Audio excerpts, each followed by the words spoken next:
Welcome! Here's your bubbly and beautiful host, Elizabeth. It's the Caffeinated Cooper Show. Yeah,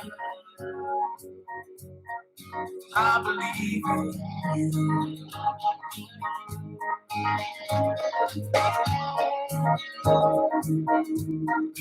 I don't believe in lucky sevens. I'm not sure about luck ness, but I know I believe in angels. I believe in happiness.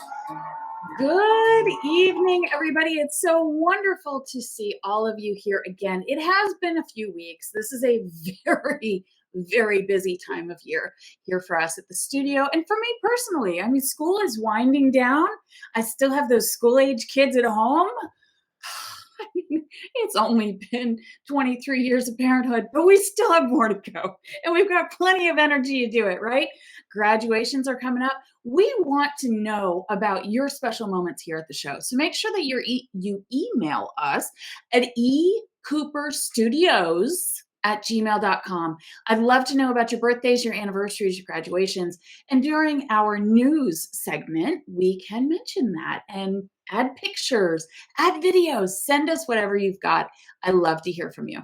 All right, everybody. So I have a great guest connected with us this evening. If you enjoy music, oh man, like I could just go on and on about this because music lives within me. I do everything with some type of tune in background. So stay tuned and we're going to talk to Joe Rodriguez. But first, I have the sponsor of the evening, which is Honey Stinger. And I want to go ahead and go straight to their website, which I don't usually do, but they have some new products and it is really, really exciting. Honey Stinger came on with us as a sponsor several years ago, as I've mentioned before, but look at what they have now. So this is their online store at honeystinger.com. And let me bring that information to the bottom of the screen so that you can write it down, but don't go anywhere because we have a great show. But they have, of course, their tagline is prepare, perform, recover. And when I had interviewed the company when they first came on as a sponsor, they said, you know what? We are triathletes. We need something quick, some really quick, good energy that's going to keep you going. So this super gel right here, it's the organic Honey Stinger gel. It has, now their honey is sourced from Brazil and it's wildflower honey and it's so yummy. But some of their products are infused with caffeine. So perfect. Holding hands with another wonderful organic caffeine company. They have stroke waffles. They have energy chews, which I never go anywhere without my energy chews. Hello, JC. It's good to see our guests on the show with us, right? JC Schweingruber. He's at home recovering from the flu. Everybody say get well.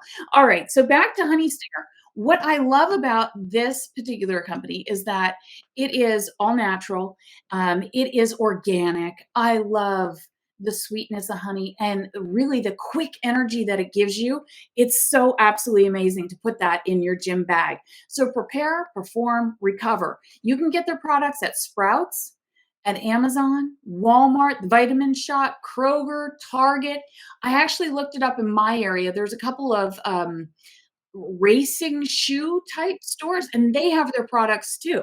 So make sure that you go to honeystinger.com. That's honeystinger.com. And they have a store locator right on their website. But if you go to their website, first order is 15% off.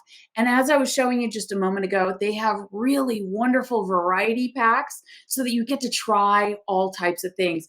And they do have a triathlete marathon pack in there. So it's really so great. They've got some new products. Go check it out. All right. So welcome to the show. It's lovely to see everybody this evening.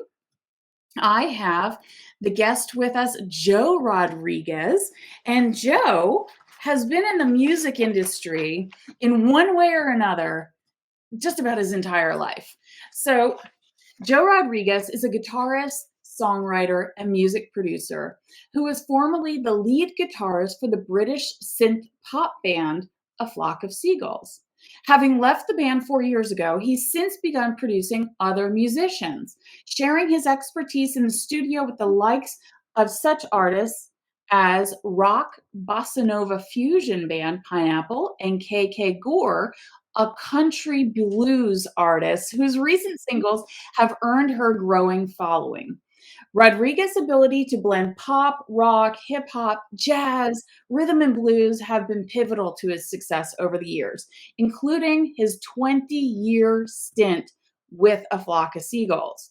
The popular Liverpool band, headed by Mike Score and his brother Ali Score, collaborated during the early 1980s to form the band and produce a string of hits like I Ran, or when I was younger, I thought it was I Ran So Far Away, Space Age Love Song, and many others. Rodriguez was born and raised in New York's Hell's Kitchen area, where he learned to play guitar and where he discovered that if he dropped the mic from their old home stereo inside it, it cranked up the volume and it would distort, feedback and make it all fuzzed out.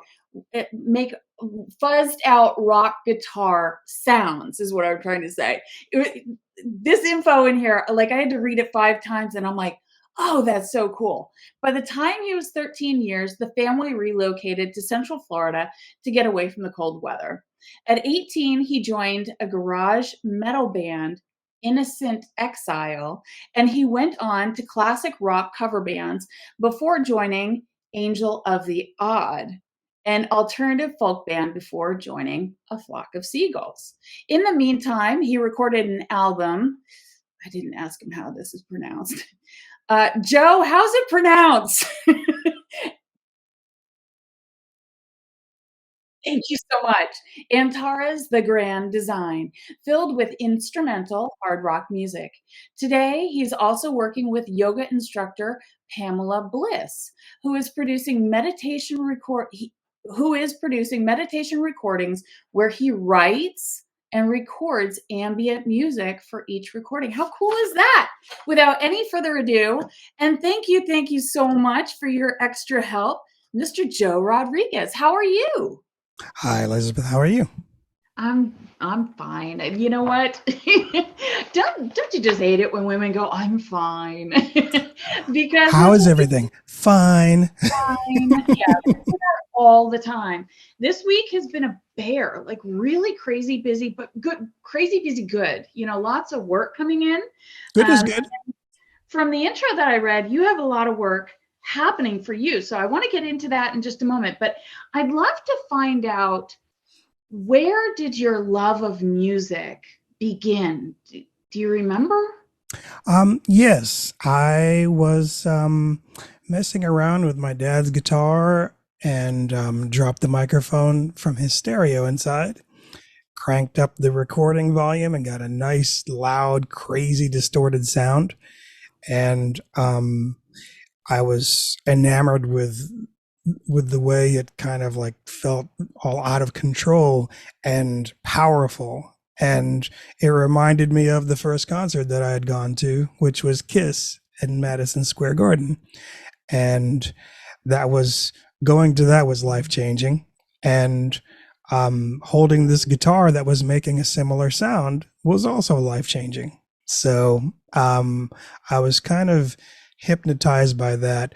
Beforehand, I was taking piano lessons between the ages of 12 and 14, which was kind of a grind, when you're 12 and there's nothing cool about it. And my teachers were nice, but they weren't really giving me much that I could connect with. And I often think that if one of my teachers had given me something that, I don't know, something that I recognize, like Billy Joel, or, I'm from New York, so Billy Joel or Elton John or something like that, I might have been a keyboardist, because I would have stuck with it and been able to identify a lot more with it. But since that didn't happen,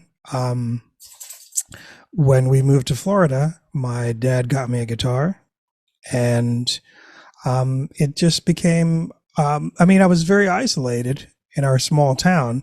So my only choice was to take all my favorite albums, my AC/DC, my Kiss, my Foreigner, my Van Halen, and just start moving the needle on the record and grabbing a few notes here and there and hunting and pecking until I found something that sounded like it. And it's obviously like I wouldn't advise anybody to do that because that's very akin to building a ship in a bottle. So it's the hardest way to do it, but I didn't know any better. And the good thing is, much later I found out that it really helped develop my ear. So um, it ended up helping me a lot. But that's how I started, just trying to emulate my heroes from back in the day. And since I didn't know anybody because we had just moved to Florida, and I was pretty shy. I'm still pretty shy, but I kept to myself and spent a lot of time playing guitar. I wore it all the time. I wore it to the dinner table, much to my mom's dismay. I would fall asleep with it on, and it was kind of my sad only friend. But the good thing was, in a couple of years, I had already gotten pretty adept at it, learned a bunch of songs, and somehow some guy a couple of towns away from me heard that I played guitar and he asked me, "Hey, I heard you play guitar. Do you want to be in a band?" And of course, I was wearing my guitar at the time. And I said, "Do I want to be in a band? Listen to this." And I just played a big power chord, kind of like that Twisted Sister video or Michael J. Fox. And he's like, "Awesome, come on over."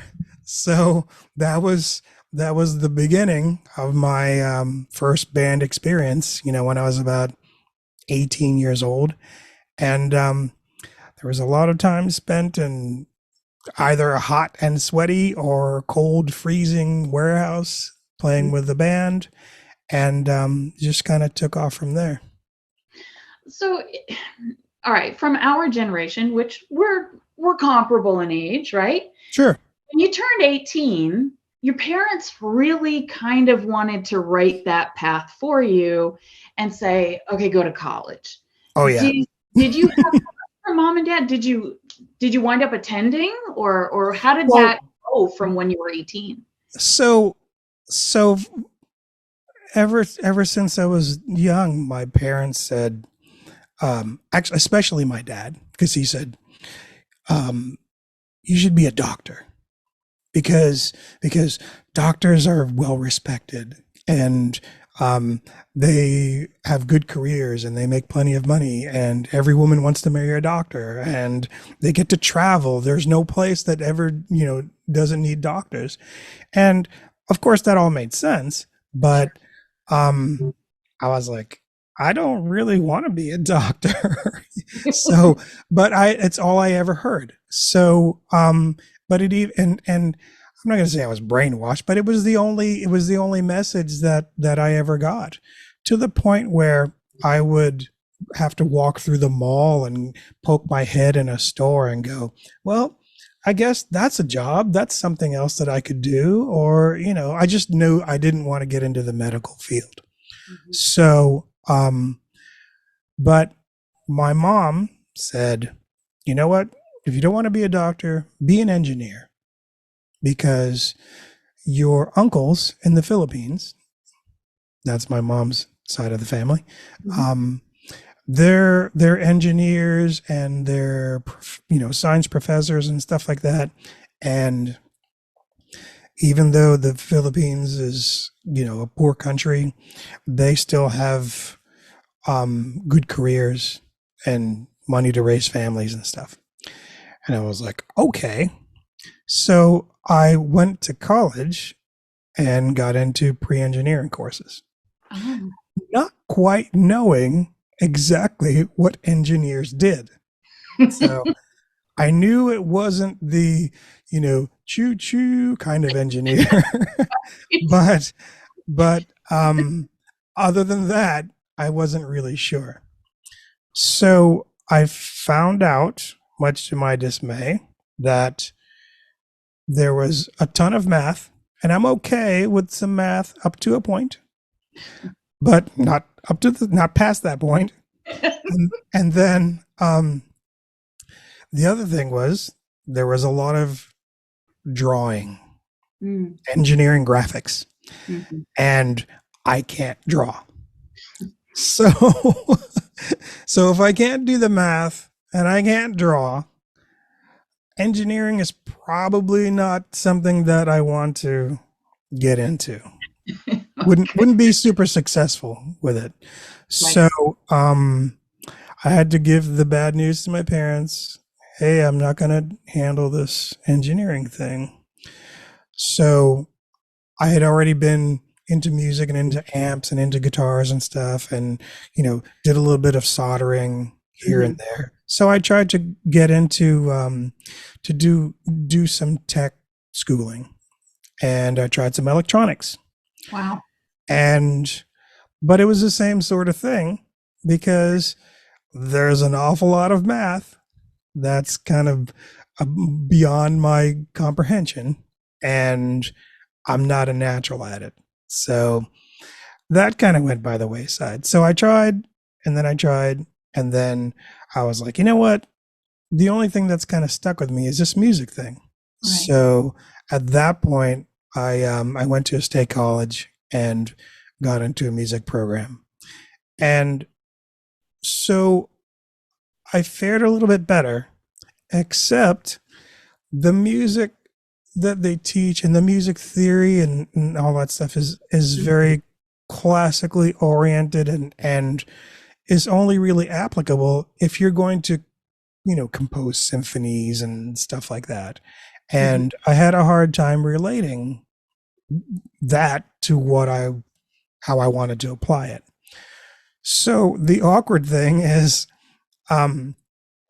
between my moving the needle on the records to help my ear, and also at the time there was a series of, and this had just kind of happened in the late 80s, early 90s, where a lot of guitarists were releasing videos, instructional videos.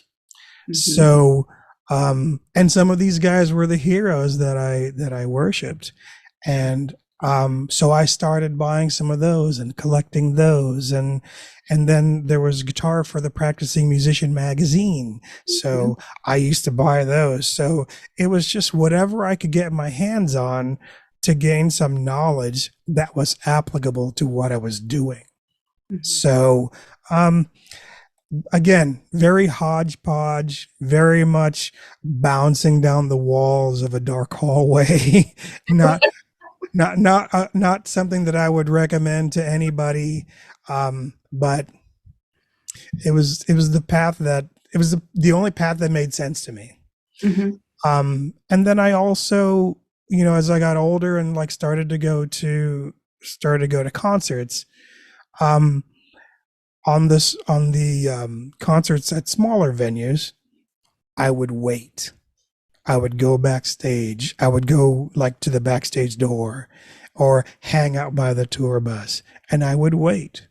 And sometimes I waited hours until my favorite musician would come walking through the door, and I would shake their hand and get an autograph and get a picture and try and get the tiniest little nugget of information from them about how, hey, I would love to do what you're doing. How do I do it?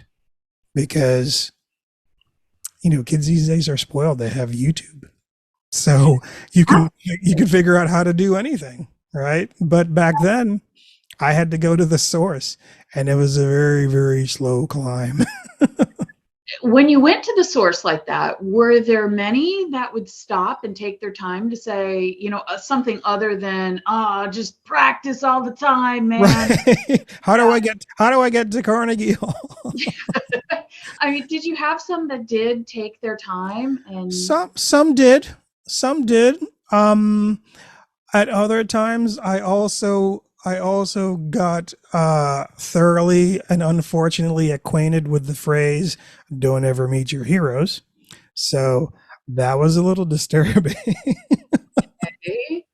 because you can see the you can watch the music video all you want, and you can see the magazine video, on the shelf at the bookstore, but when you meet the guy, may not be in a mood, Right. may have other things on their mind, preoccupations, or of course, I found out later that when I started doing a bunch of touring myself, that there's an awful lot of exhaustion and getting pulled this way and that, and you know I forgive most of those guys that may have been short with me, that weren't super helpful with their suggestions. But yeah, some would say some would say, of course, like practice, or try and get yourself out there, or if you have a band, try and open up for bigger bands. Right.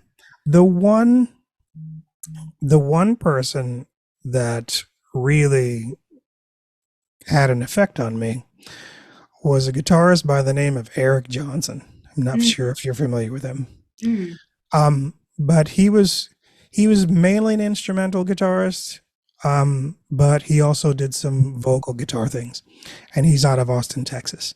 mhm, And he is the guitarist that every guitarist that worships. mm.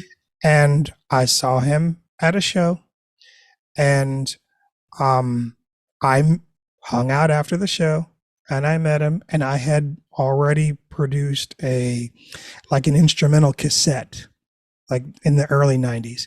Yeah. And I handed it to him all excited, and I was just like, please be the hero that I'm glad to meet. And he was the sweetest, nicest guy. Wow. And I had a PO box at the time that was affiliated with my music goings on, and I got a letter about 2 weeks later, and it was on hotel stationery, and the name of the hotel was in the return corner was scratched out, and the initials EJ were on there. And I was like, oh my god, oh my god, oh my god.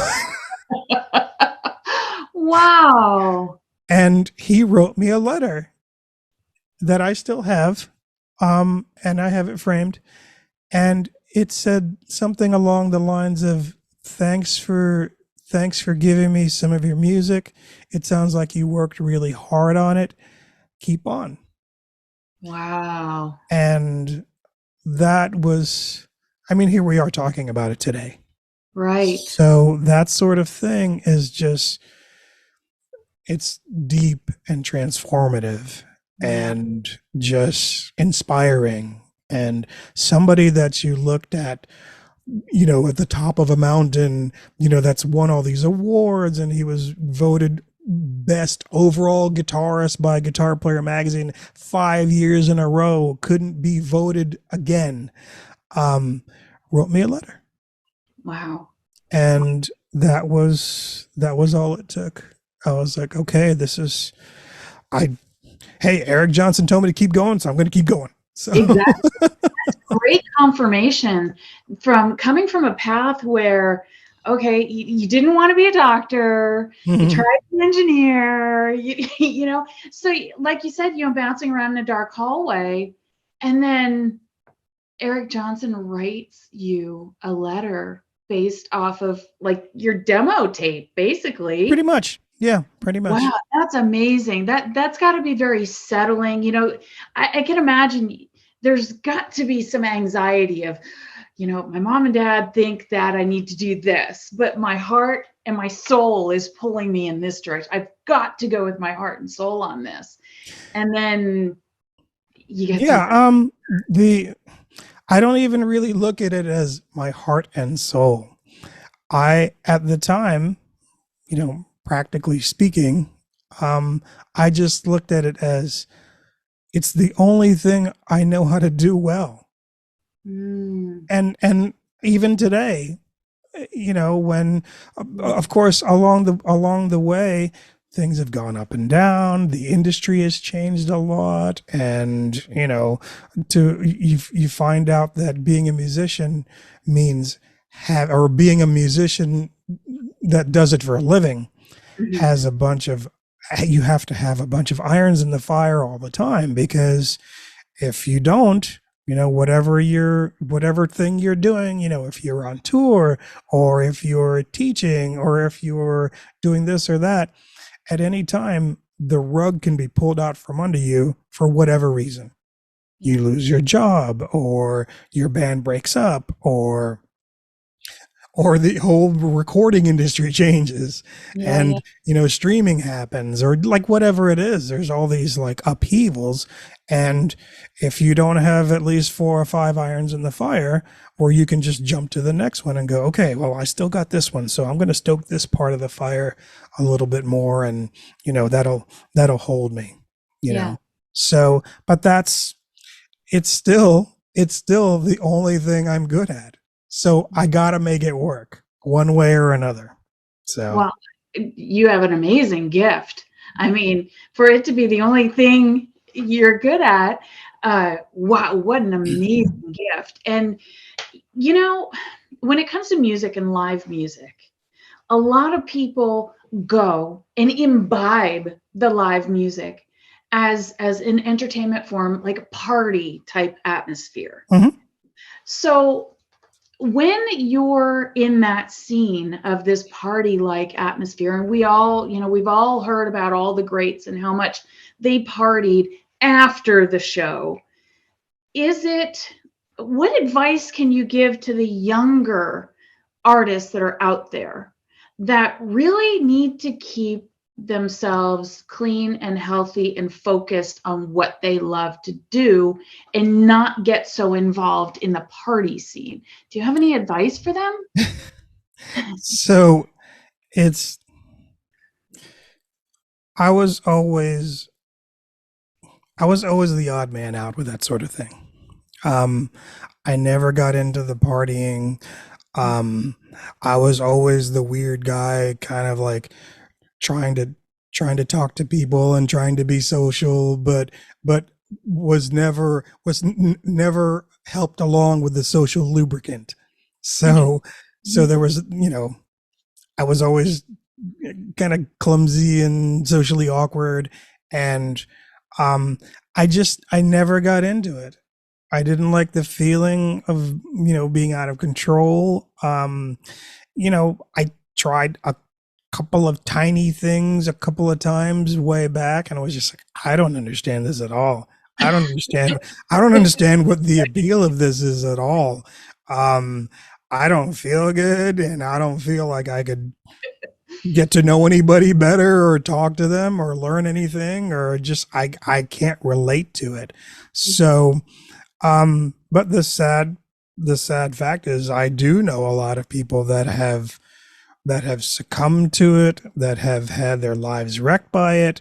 There is so much denial. There is so much, oh, you're no fun, and I'm like, I guess our versions of fun are very different, Right. And when you're younger, that's kind of scary, because you're thinking, because everybody thinks, oh, I'm different and I don't fit in, but I really did not fit in. So at some point I just had to go, you know what? I just got to accept myself as I am. And, but along the way, once I did do that, along the way, I did try and talk to people, and I did try and say, man, you're so talented, or, you have an incredible voice and you're ruining it with, I don't know, with anything, with whiskey and with cigarettes, or, whatever it is. And, you you don't know what that's worth when you're using your gift and it just inspires somebody, and it's heartbreaking. That sort of thing is heartbreaking for me to watch, and to watch it happen, because I just think what a bunch of horrible wasted potential. And the potential to be able to express yourself with music, or the potential to have a career, or to inspire people, or to connect with them and bring them joy and make them feel their emotions, or whatever it is, that music does for people. Um, there's nothing that breaks my heart more to see, like I'm a huge fan of like singer-songwriter music. And there's nothing to me like the female voice is an incredible instrument to me. And I don't ever want to, like, when I saw Adele smoking, I was like, oh my God, I wanted to reach into the TV and stop. Yeah. you have the goose that laid the golden egg, and you're barbecuing it. So how could you do that? I don't know. That's a question that I have pondered seriously and personally pondered for the longest time, is how do you get through and say, hey, because there's always that pushback. There's always that I'm okay and I'm fine and that's normal and everybody does it and blah blah blah. And I'm like, I don't want to have to tell you some horrible story about how I had to save somebody because they were an addict and went too far with things, and we ended up in the hospital and the police were involved and all this horrible stuff. Oh, that's not going to happen to me. And I go, nobody thinks it's going to happen to them. That's the problem. That's the problem, is nobody thinks it's going to happen to them. And young people all think they think they're superheroes and they think they're indestructible. And I know a lot of that has to do with the frontal lobe development and all that business, but it doesn't make me any less frustrated. It makes me want to grab them by the shoulders and shake them and go, it needs to get into your developing frontal lobe that this is bad. Okay. Yeah. And you can believe me or not, but I'm much older than you, and I've seen a lot. I've seen the good and I've seen the bad, and the path that you're taking is not the good one. So, I mean, if you have a passion and if you have a love for whatever it is, it could be music, could be playing an instrument, could be anything artistic, anything creative. And it's so hard because for as much as society throughout the centuries has worshipped art and been inspired by art, the artists are always the ones that you hear about. Mozart died penniless, and those sorts of things. Or who was the Van Gogh? Van Gogh died penniless, and nobody cared about any of his art until he was already dead.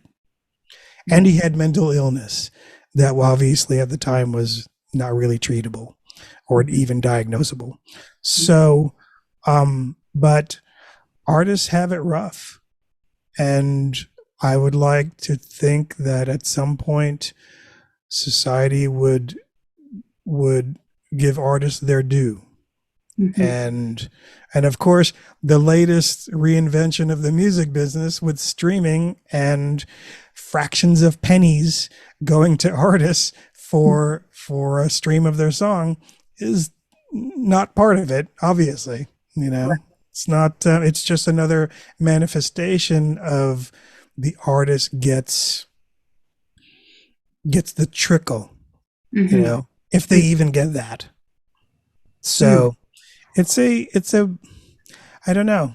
and being an artist and being at the mercy of something like a record company, or being at the mercy of a fickle audience, or even now social media is so, the tide of what goes on with social media is just so enormous. It's a tsunami of either popularity or, if somebody decides that you need to be canceled, or if somebody decides that I don't know, we're going to pick on you today.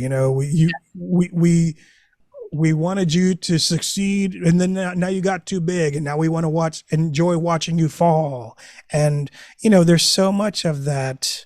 There's so much of that that has nothing to do with the art and the creativity and the passion that got you there in the first place. Yeah, absolutely. So well said. Really well said. Okay.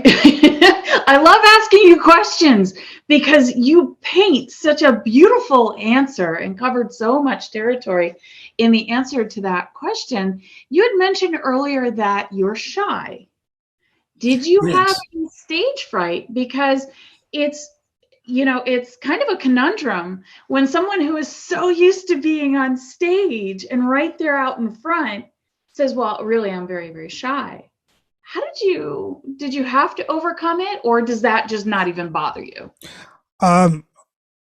If you ask introverts and people that are genuinely shy, it never changes. It never changes. Matter of fact, it hasn't changed right now. So this is all a very nervous, laughing facade. I always looked at being in a band as a byproduct of what I really like to do, which is make music. So the being in the band, and I mean, I love playing music with people. I love writing music, composing music, making music, throwing ideas around. It's a magical thing for me that you have nothing and then you have an idea, and then you pull it out of thin air, and then you hand it to a few of your friends that are all in this with you, and then it's like fanning a flame, and then all of a sudden something's there. And from nothing, from absolutely nothing, maybe just an idea, comes something that can inspire and influence and somebody for their lifetime, and be the soundtrack to their whole childhood, or it could be anything. Yeah, when it was nothing. Right. And those songs, they're songs that can just stay with you for the entire lifetime. And you're right, it's absolute magic. I was in a writing session earlier today, and we finished an entire song, and the person I write with is very, very good. So we usually do that within an hour, 15 minutes. We're finished, stem to stern. And it's like, this is amazing, because you come into those sessions with nothing, no words, no melody, no tempo, no beat. Right. Nothing. You had nothing. You had nothing.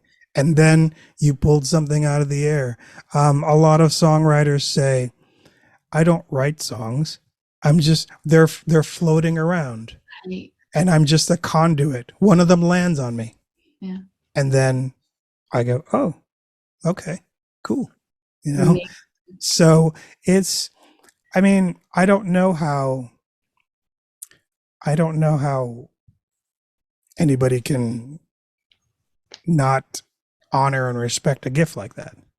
But back to your point about the shyness. What I used to do was, especially, I had a ritual. This is the first time I've ever told anybody this. Okay.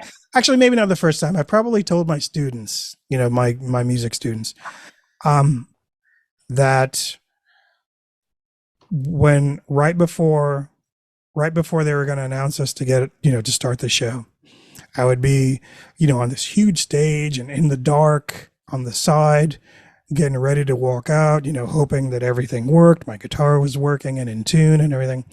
And I just, I would close my eyes and take a deep breath and try and relax, and then take that one step out of the darkness Mm-hmm. and basically think to myself, okay, I got it. For as uncomfortable as it is and for how unnatural it is for me, I got to shift into rock star mode. Yeah. So this is what people came to see. This is I'm entertaining them. I'm Mm-hmm. rocking out with them. I'm helping them connect with music. And this is what it's got to be about. It can't be about how I just want to curl up in a dark corner because I'm shy. So, and that was my little ritual. Now it didn't always work because sometimes I don't know how many musicians you've spoken to that maybe talk about this. As long as your equipment and as long as everything is working properly, things are okay. As soon as you get something that's intermittent or it's cutting off and on, kind of like our camera business here, um, as soon as you get something like that, that totally can throw you off your game. Mm-hmm. And then you can't focus and you can't connect with your audience and you can't play the song. I mean, you can play the songs because, after a while they become kind of like a muscle memory thing, but Mm-hmm. you can't enjoy playing the songs and you can't give everything that you're on stage to give if you're worried about, oh, I have a bad cable or something's not working right or something's cutting in and out or whatever. So that sort of thing can kind of like give you, creepy crawly skin for the whole set because you're just like, please don't screw up, please just let it work. If it's going to screw up, let it screw up afterwards.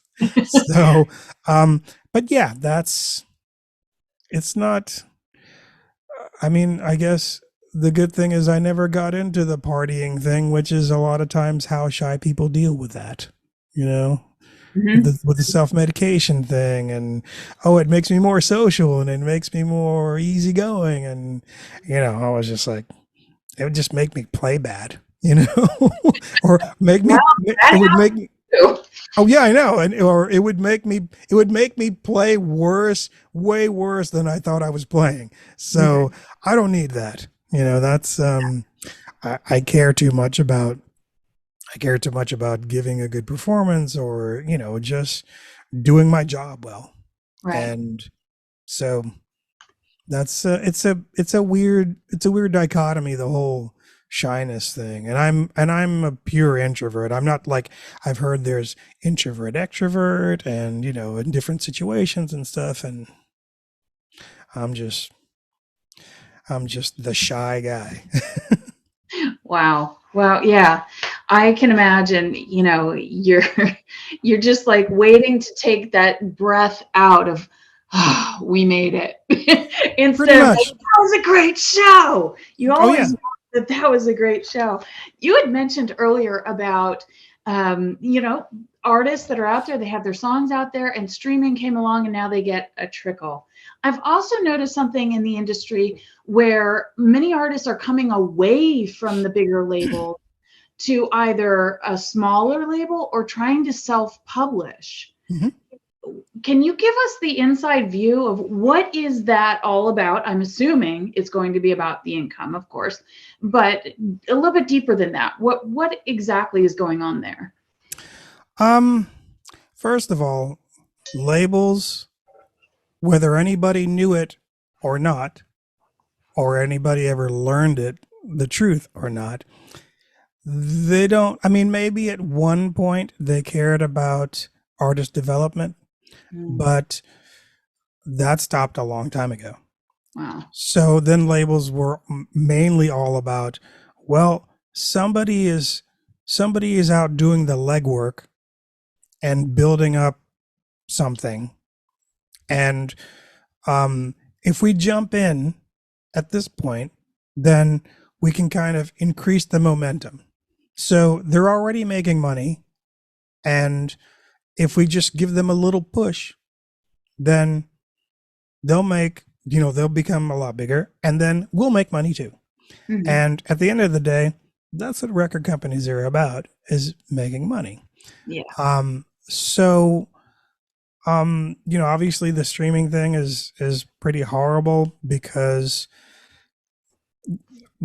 the way the record company was, the streaming services are now occupying that same grab too big a piece of the pie. Mm. So labels were, a label, it was explained to me a long time ago, a record label is a bank. It's just a bank that writes you a loan. And at the end of the day, you could end up broke.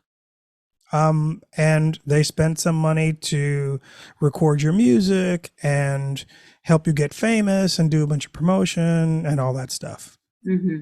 But the downside of that is you don't own your masters. Mm-hmm. So you don't own your music.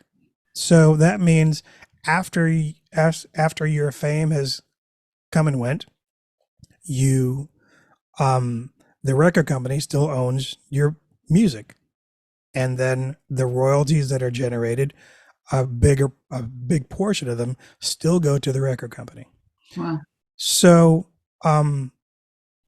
the good thing with the democratization of things like social media and artists being able to do it themselves is they can obviously get a bigger part of their pie. Mm-hmm. The downside is they don't have the infrastructure and the manpower that it takes to, that a record company does.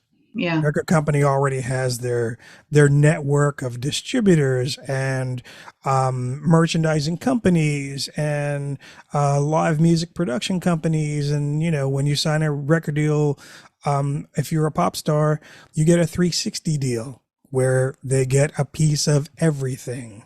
Mm. And they also own all the companies that do everything. So having control, if you're an independent artist, is great, but it forces you to either have to learn how to do everything yourself or figure out how to hire a team of freelancers, probably, or, smaller companies that do promotion and things like that, mm-hmm. To do it for you. Mm-hmm. And it's a tremendous amount of work. Mm-hmm. So it's got its good points and bad points. And if you have enough, if you can put enough effort into it, and if you can find an effective team that helps you, like management and promotion and stuff like that, then that's great. Mm-hmm. But a lot of people think that, a lot of independent artists think that, well, I'll just go to Joe and then we'll make some music and it'll be great. Yeah. And that's partly true, but that's only the beginning.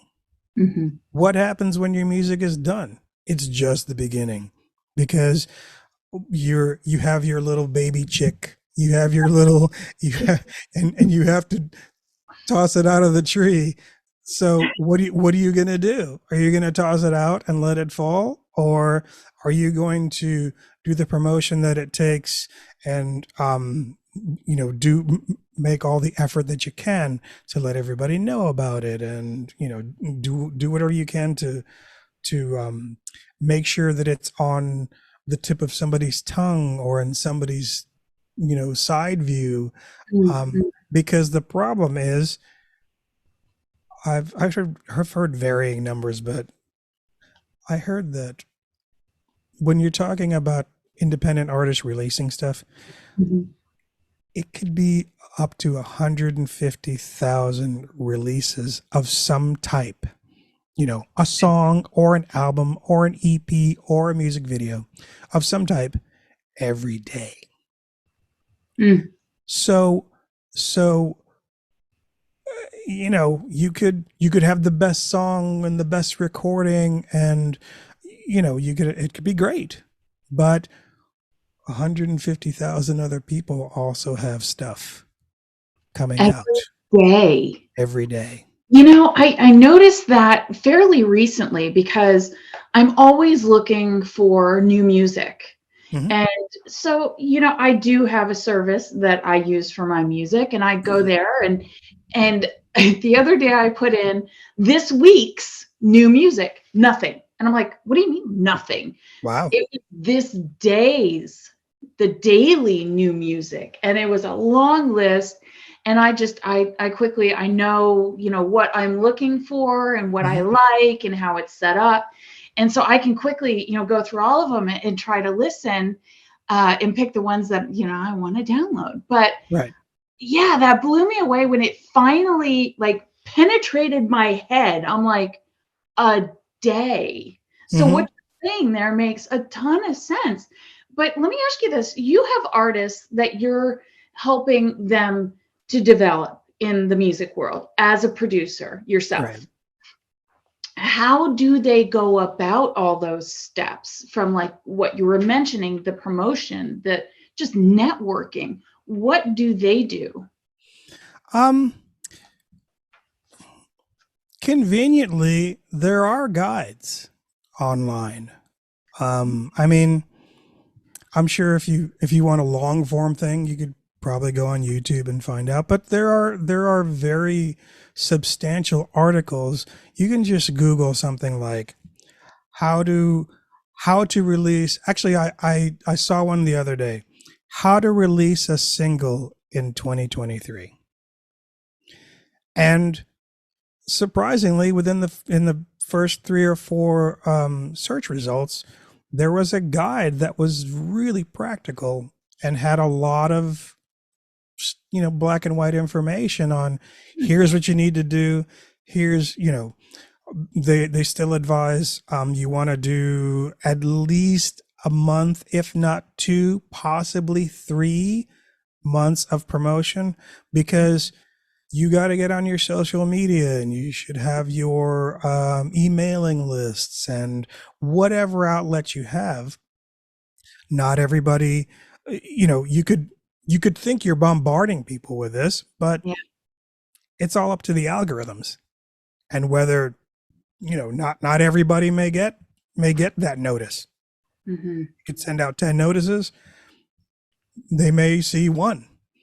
So you kind of have to be relentless Mm-hmm. and explore, like I said, all avenues, all irons in the fire.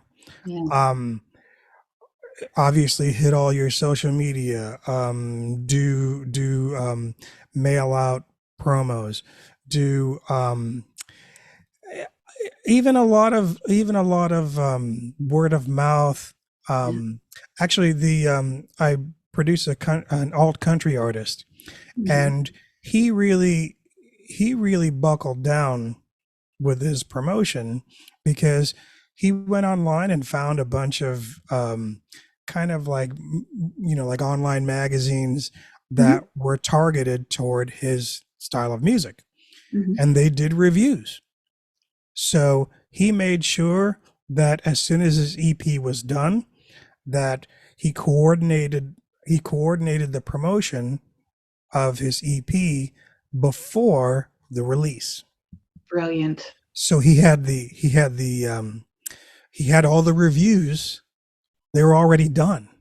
Man, And brilliant. so he could, well, and that's how it's done. And it's quite the ballet of hard work and but timing Mm-hmm. and knowing your timetable and knowing how these things work.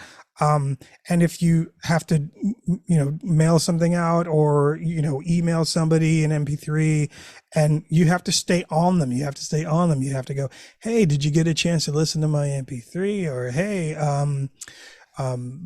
when are you doing the next reviews? And are you going to review my song? Are you going to review my album? And that's the legwork that a lot of up and coming artists are not willing to do. Mm. But this guy did it. It's work. It's work. The T-shirt that I want to make, or the bumper sticker that I want to make, is they call it playing music, but it's really work. Yep. Oh my gosh, you've got to make that. That's so true. I tell everybody that. I go, it's all fun and games until it's not. Until you actually want to go somewhere, until you want to get someplace. Mm-hmm.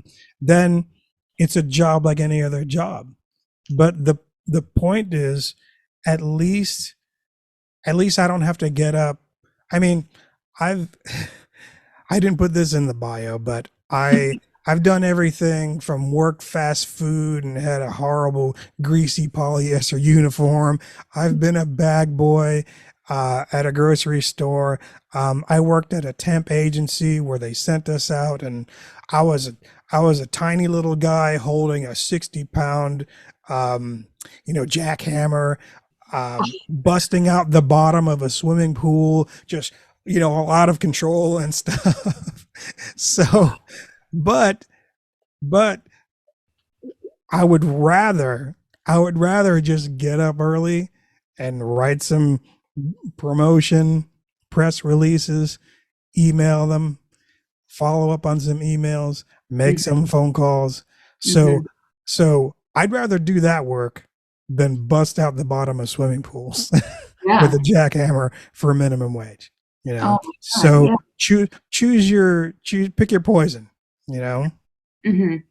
So don't think that you're going to get famous by not doing the work. Wow. All right. Now you are also working on another project, and this lady she does massage, she does yoga, many other things. I was on her website earlier, and it is Everyday Bliss Yoga Massage, everyday-bliss.com. And her name is Pamela. Tell me a little bit about this. Is a very different project, really, but you're helping to create the ambient music for massage and yoga. Yes, actually, the whole story is interesting because first of all, her last name really is Bliss. So wow. For anyone that thinks that it's kind of like a prop for her business, it's not. But I met Pamela when I was with the Seagulls, and you spend so much time on tour waiting. There's so much hurry up and wait. So there was a time where we were at the gate at the airport, and I had to go up and go to the restroom, and I walked far away from my gate, and then when I was done, I had to tie my shoe or something like that. So I was standing outside the restroom with my foot on one of the chairs, and I'm tying my shoe, and I see this lady coming from really far down the hall, and there wasn't anything else going on around me, but she was kind of making a beeline for me, and I was like, okay. So she walked directly to me, and she said, I got a message that I should give you this. And what she gave me was her first CD that had 3 kind of meditations on it. So there's spoken word meditations, to kind of help you relax and kind of disconnect from the world, and, just healthy meditative thoughts. And I was like, okay, thank you. and then she kind of just wandered off. And I was like, so I'm holding this CD, and I was like, okay. And this was back in the day when I used to keep a little CD Walkman on Mhm. me to kill time on the planes and stuff. Yeah. And I put it in on our connecting flight, had my headphones on, and I was like, oh my, this is great. Because I was I don't do bad in planes. It's Mhm. uncomfortable, but I'm not like, I don't have a lot of anxiety about flying, but it was so comforting to hear her voice in my headphones, while everything is speeding and shuddering all around me on takeoff. And I was like, this is really something. This is really cool. Now, that was a long, long time ago that happened. And she's based in Milwaukee. So, but as it turns out, we kept in contact with each other. And whenever we played near her area, she came out to a show and we reconnected. And at some point, she wanted to make another CD because her that first CD was kind of getting on in years, and she had some new meditation she wanted to work on. Um, and she had also not had success with with the producer that she worked with first Mm. beyond that first CD.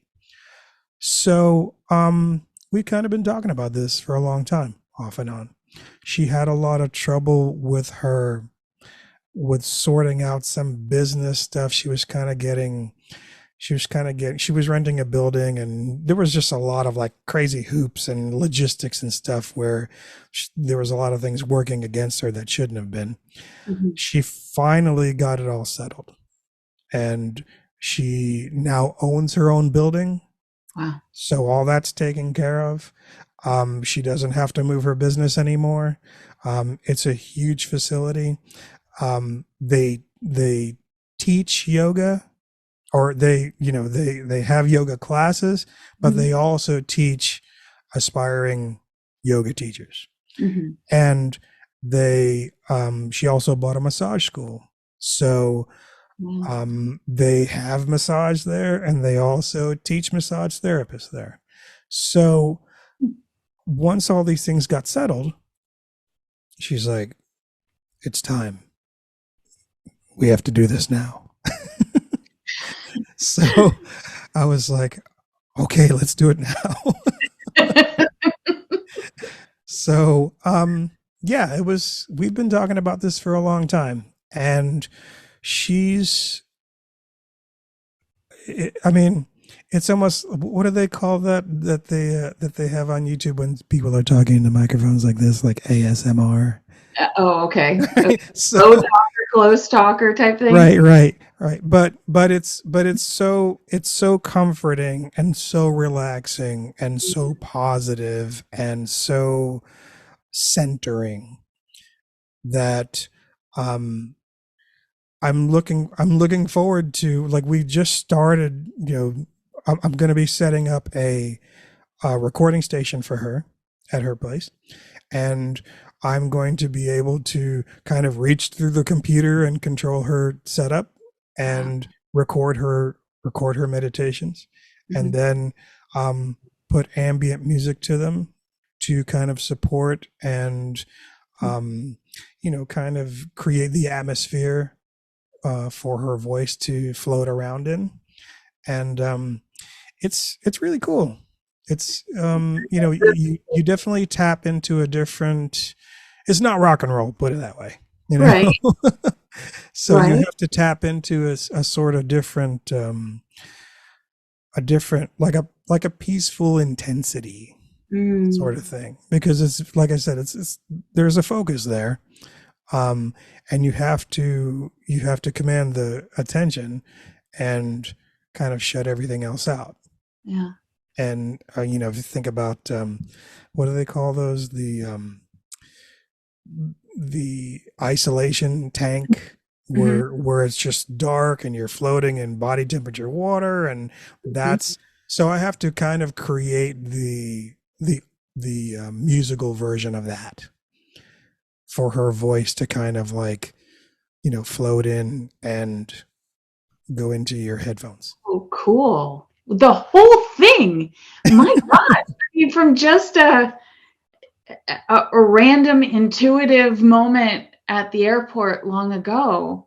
Wow. Yeah, That that's it. I crazy. mean, I think I don't have it handy, but I do have it on my Facebook. Um, I think I made a little post that day, and it was something funny, and we still talk about it after all these years. It says something like, a nice new age lady came up to me and gave me this, and it was like a picture of the CD or something. And so she's forever my nice new age lady that I just met randomly at the airport. That's awesome. So, I love but it. no, who knew how right she was that Right, I needed this. right. So, of course, that makes me wonder what what kind of vibes was I giving off that I needed.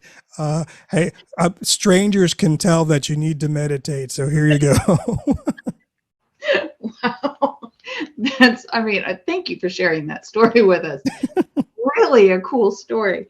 I have a question about the genres of music. I've Hmm. noticed over the past, especially the past decade, but might even stretch into the past 20 years, it's like there's a fusion of genres going on. So, country is no longer twangy, old school country. It's like country pop, uh, country blues. Um, Yeah, there's a lot of like subgenres and splinter genres, Yeah, and yeah. Mhm. Is that just, the thing right now, or do you see some of these genres sort of coming away from their traditional tone and sound and feel? um, I think, and this is the thing that I enjoy about producing, and I have a lot of like I don't know that I'd call them unpopular opinions, but not common opinions about things. And but one of my uncommon viewpoints is, I'm ironically enough not a fan of nostalgia. Oh. So, yeah, that's odd, isn't it? So, um, because I was always, even when I was younger, I was always like, once I kind of figured out what music was about and what my part was going to be in it, I was always kind of looking for the new thing, not because I wanted the latest thing, but Mhm, because I knew that new music technology was coming out, new guitars and new synthesizers and new instruments and new recording things and all this stuff. And creative people were finding interesting ways to express themselves with it. mhm, So so that's exciting to me. mhm. And that's what I love to hear. So while I have a soft spot for all the music that I listened to when I was younger, but at the end of the day, I've kind of outgrown it. Mhm, And you know, I still know people my age that are like Van Halen and Iron Maiden, and I'm like, mhm. dude, that's cool, but I'm not 17 anymore. So, we all grow to a certain extent. But I think I think with the democratization, I knew I was going to mess it up at some point, Mhm. um, of music technology and everybody being able to program and record at home. Um, you don't have the gatekeeping of the record company that says we need product, we need saleable product, and it's got to be this, and you haven't had a hit, and blah blah blah. Those chains are off. Mhm. So anybody that wants to create any kind of crazy unique thing can do it.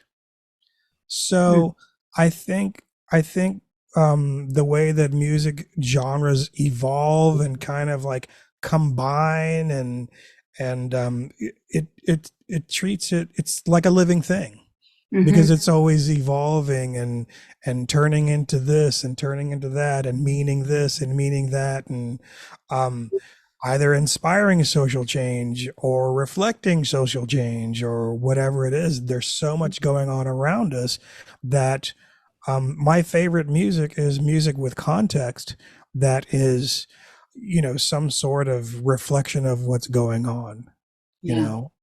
and at some point somebody's grabbing something from column A and something from column B and throwing it on a plate together and going, there's your combo lunch, so then you get things like um, my sister my sister has a company where they do a lot of like custom truck parts, Hmm. and they do a lot of auto shows and stuff, and she hires artists for her events, and the artists that she hires right now are called hick hop. Huh. So it's kind of like country, or it's more like alt country, so it's not like Taylor Swift or pop country or anything like that, but it's kind of like alt country, but it's got like hip hop elements to it and people rapping with southern drawl. So where did that come from? i'm Yeah. not I'm not sure, but it sounds pretty fresh. It's pretty interesting, and a lot of things that you see or that you hear where you go, how could that even work?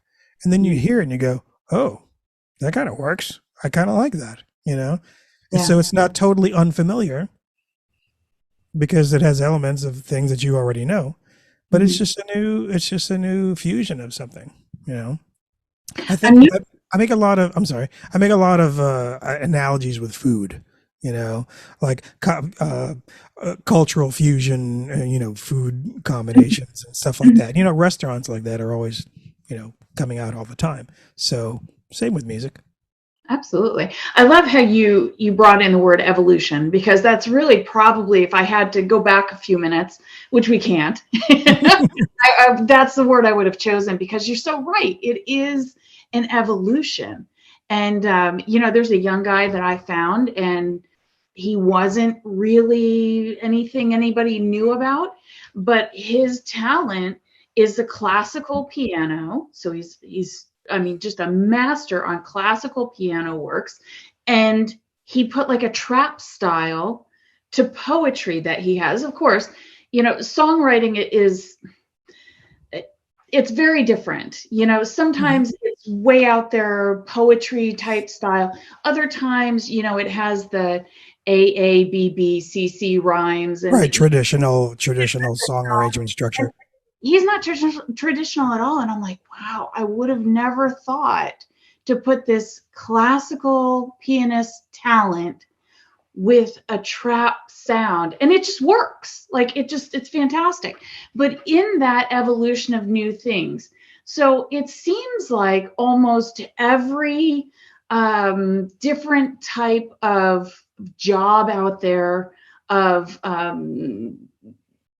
I'm trying to think of the word, but it has left the building at this point. AI is what I'm coming to. So Oh, artificial intelligence. Do you see any influence or any way to where the AI will be touching the music world?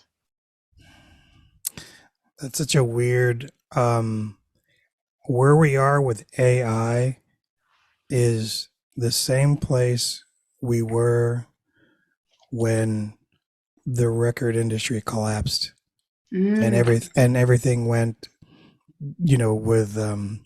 with file sharing, um, with torrenting and all that stuff. Um, it's early days, and whereas the peer to peer file sharing thing collapsed the industry, but gave people, I mean, it put the power in their hands mhm. to find music, to trade music, to share music. Um, that's a lot different to me than AI, which is way more powerful. We're giving the power to AI, Mm. and that's scary. Mm-hmm. It's scary in a lot of ways, not just not just musically. Sure. Or artists. I'm hearing. I'm sure. I mean, you've probably run into articles about voiceover artists being kind of scared, saying, "Hey, this is going to take my job." Yeah. Because everybody wants to cut costs. Corporations want to, pay attention to their bottom line. If they don't have to pay talent, then they just need to, upload some copy, and then you've got a perfect voiceover. And so right now, the voiceover thing is just speaking and is not quite as complicated and finessed as singing and notes and things like that. But as we all know, nothing ever stays that way. So at some point, it's gonna get there.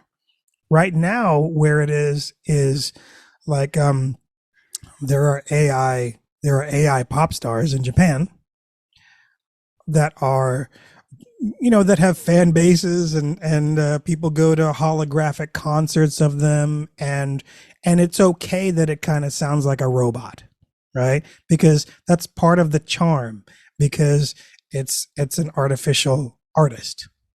But I live under a rock or something. Really? yeah. And they pay to go see an AI artist. Not very different than paying to see a hologram of a rapper that passed away. That was well served.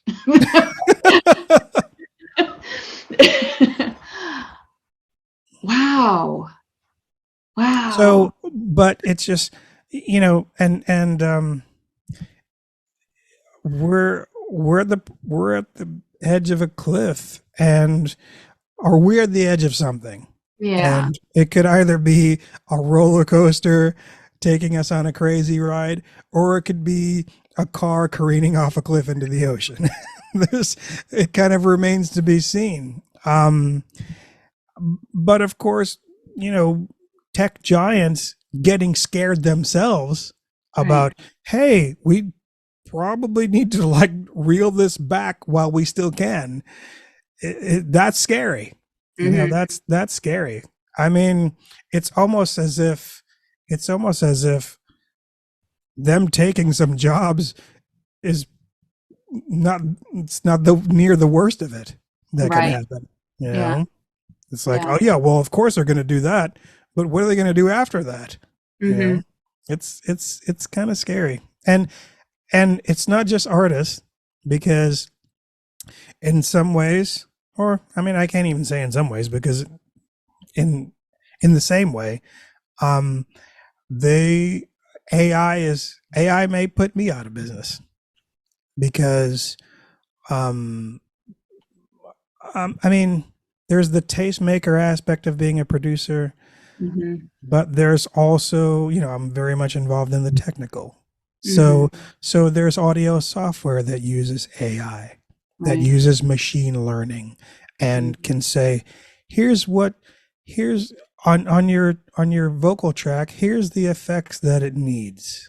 You just press the button and it analyzes it, and it says, here's what it needs to sound better. And then it just automatically changes.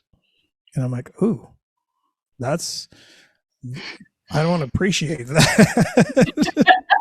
Right, exactly. Because at some point, you can, somebody that has no experience, as long as they manage to get something that sounds half decent into their computer, they can just put a plugin on it and go, what does that need?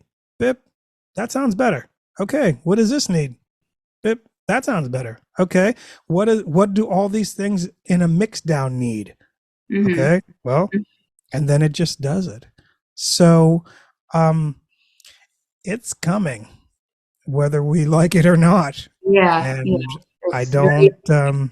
Yeah, it's scary. I mean, I would like to think that it's not gonna totally take my job before I need to retire, but mm, I don't have any say in that. So. yeah, yeah, very interesting. All right, so as far as what you have coming, Mhm. uh, what is ahead for the future in some of the artists that you're working with, some of the things that you're doing? Um, we dropped her name earlier. Working with singer KK Gore, KK Carissa Gore. And we have a single coming out called Bombay Blues, Mhm. and it's one of those interesting fusion things that you were talking about because it started out as kind of like a blues. Have you ever heard of a band called Larkin Poe? Yes. Okay, so it started out as kind of a Larkin Poe thing. Okay. Um, it's kind of a crunchy roots rock, that sort of thing. But I asked her about what direction do you want to go with the drums? Because there's probably a couple of different ways we can go. Mhm. And she goes, I don't know. I'm kind of open. What do you think? And I go, well, I mean, we don't want to copy Larkin Poe. Mhm. So what can we do? What else? What direction can we go? And I'm like, do you like hip hop? I love hip hop. I'm like, okay, cool.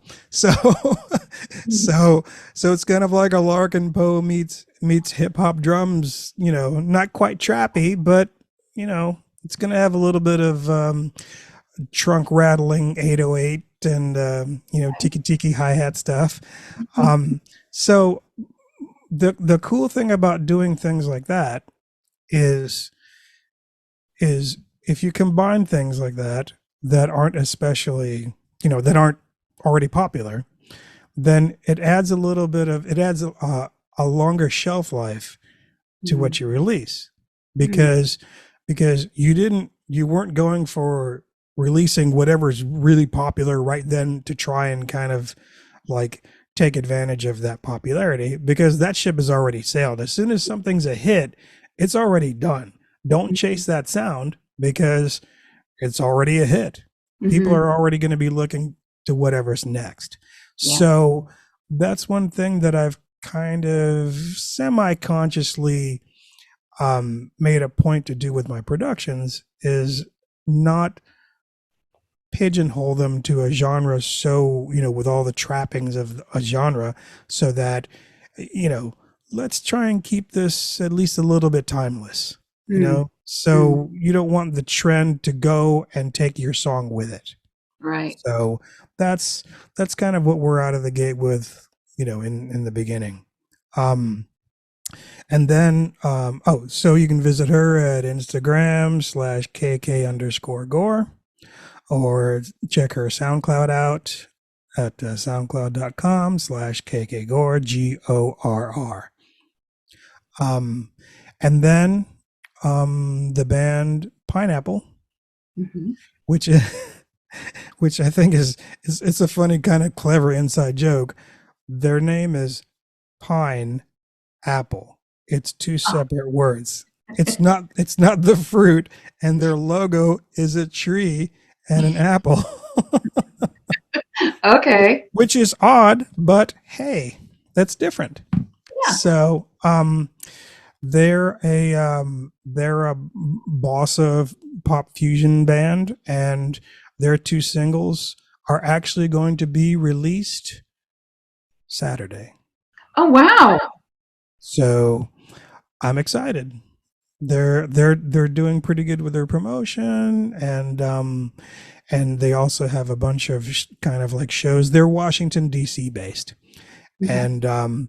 and I happened to see them at an open mic night when I went to Washington D.C. and I was like, "That's I'm hearing a couple of songs there that are pretty cool, so I should talk to them." And luckily, they were one of the first musical outfits that allowed me to kind of help realize their musical vision, considering that I'm new in this area. So I was happy for the opportunity to do that. But we're excited. They're releasing their 2 singles on Saturday, and you can visit them at I think they're thebandpineapple.com, all The run together. The pineapple. band, right. And that'll take you to one of their link trees, and then you can see all their YouTube and Spotify and everything else.